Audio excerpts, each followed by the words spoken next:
Buenas tardes, profesor.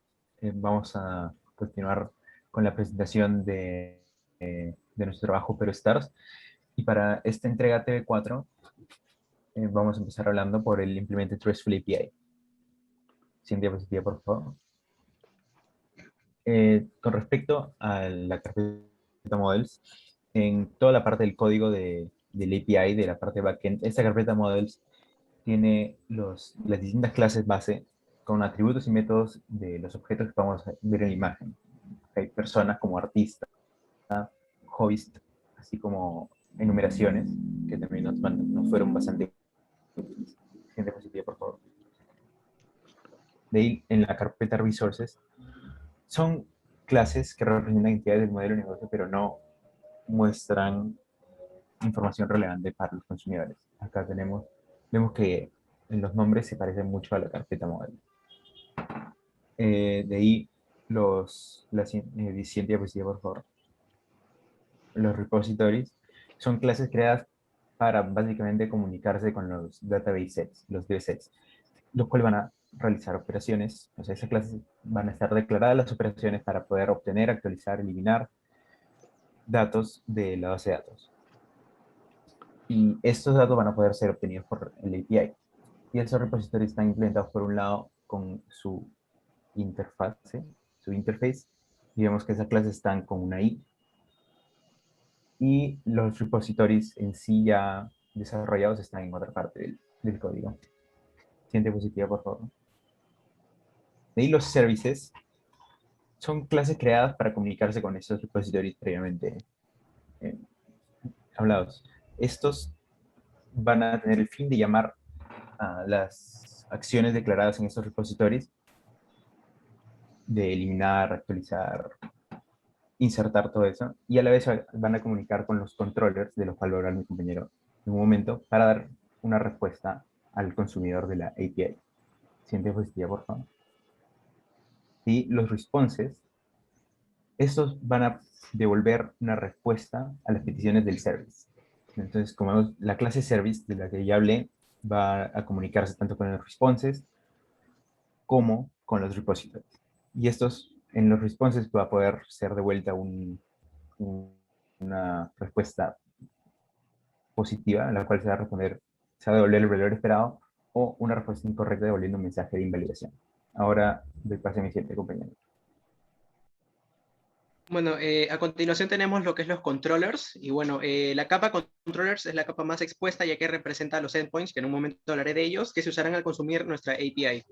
Bueno, y como ya mencionó mi compañero, esta capa tiene comunicación directa con los services para indirectamente también mandar peticiones a los repositorios. Bueno, y al ser esta la capa más expuesta, es en la cual nuestros usuarios, nuestros clientes van a poder realizar las respectivas peticiones. Siguiente diapositiva, por favor. Bueno, en este caso tenemos las extensiones. En este caso han sido de mucha utilidad para nuestro proyecto y principalmente, por ejemplo, aquí podemos ver los string extensions que, bueno, al momento de ingresar datos a la base de datos o los nombres de las tablas o columnas, tienen que seguir ciertos respectivos lineamientos. En este caso, el snake case, que la primera letra es en mayúscula y la demás en minúscula. Entonces, para eso sirven estas extensiones, además de Model Builder y Model State para que obviamente se construyan estos modelos dentro de la base de datos. Siguiente diapositiva. Bueno, aquí como mencionó mi compañero tenemos el Database Context y bueno, en este caso el Database Context es básicamente para crear los atributos dentro de la base de datos. En este caso, las tablas artistas, las tablas aficionados, eventos, obras de arte, seguidores y bueno, en esta parte no solamente se crean estas propias tablas, sino que también se crean las relaciones y dependencias que tienen entre ellas. Siguiente diapositiva, por favor. Y bueno, los mappers, en este caso el model, como ya mencionó mi compañero, y también los resources que también mencionó, son básicamente los models, como ya lo explicó, son los modelos en donde se tienen los datos de respectivo atributo del cual se quiera reflejar, y los recursos son, básicamente es una versión simplificada del model, en donde obviamente los usuarios o gente que quiera ver internamente nuestra API no tenga esta información tan fácilmente. Entonces se hace esta respectiva transformación model to resource o resource to model para que obviamente el API pueda conversar internamente y realizar las peticiones. Siguiente diapositiva. Bueno, y finalmente tenemos los endpoints, que bueno, estos están encontrados dentro de la capa controllers, como ya les había mencionado. Y bueno, en este caso los endpoints son las peticiones ya directamente que se hacen. Y obviamente también cuentan con lo que viene a ser la consulta al cual va a ser el cliente, el HTTP. Y en este caso no, por ejemplo, es un get artist by ID. En este caso vamos a obtener a un artista según el ID que nosotros ingresemos. Además de esto, hemos ingresado, bueno, ya tenemos los endpoints al 100% y hemos colocado todas las operaciones que van a poder realizar los clientes con nuestra API, que bueno, a continuación las explicará más a fondo mi compañero. Siguiente diapositiva. Sí. Ya.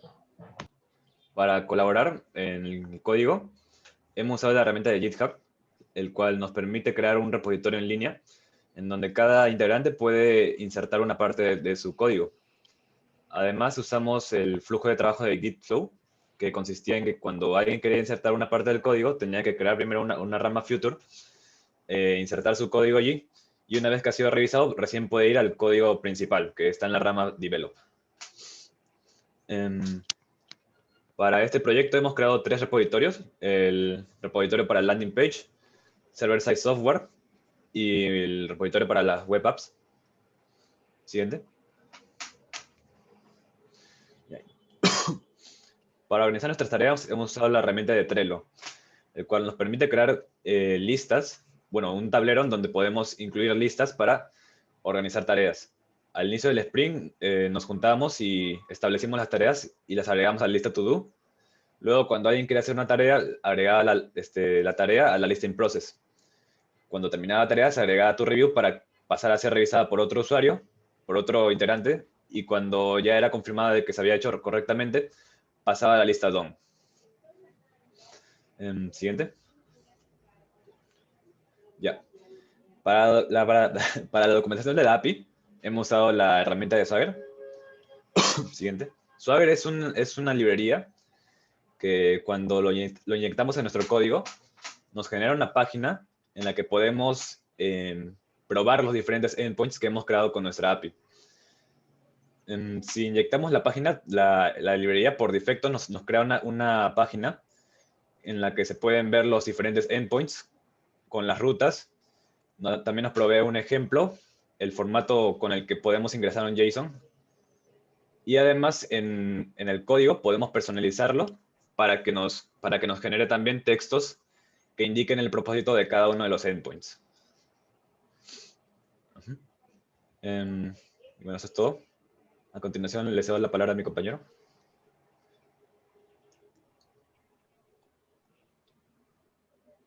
Vale.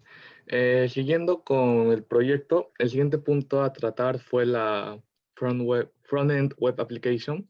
Esta parte del proyecto se hizo utilizando la herramienta WebStorm y se trabajó utilizando el Beautify. Básicamente acá lo que se tenía que hacer era de los wireframes que habíamos realizado antes en la parte del backend y en realidad en la parte del inicio del proyecto, era ya pasarlos aquí para poder después desplegarlos en una página. Como pueden ver acá, una de las primeras que se realizó fue la pantalla principal. Esta básicamente es la pantalla que te va a aparecer de nuestra aplicación antes de estar incluso registrado en ella. Luego otras cosas que se realizaron en el WebStorm fueron cards o tarjetas que contendrían las obras. Como acá ven, acá está el nombre de la obra, una descripción de esta, una imagen de la obra, el precio y acá había un botón para darle ver más. Como no estás registrado, como vimos en esta diapositiva anterior, si le das a clic a ver más, te saldrá acá una especie de pop-up y te mostrará una ventana o una pestaña indicándote que te registres o que inicies sesión. Como obviamente no estás registrado, tendrías que registrar. Luego otras cosas que se realizaron en WebStorm sería la pestaña About, que esta básicamente es simplemente explicar el propósito de nuestro proyecto, ¿no? El propósito y cómo ayudaría a nuestros clientes. Y para finalizar, con respecto a mi parte de WebStorm, luego mi compañero hablará más a detalle otras partes de esta misma parte del frontend. Se realizaron la parte de iniciar sesión y registro, que en esta parte se realizaron con una especie de formularios, que obviamente tenían las restricciones de, por ejemplo, si es email, que te acepta obviamente que es un correo, ¿no? Usando el Ardova, y las contraseñas para hacerlas más seguras, obviamente usando las distintas normas, como usar mayúsculas y minúsculas, usar también alguna especie de signo, ya sean números, el símbolo más, menos, etc. Y acá están las dos maneras, la de registrarse y la de iniciar sesión.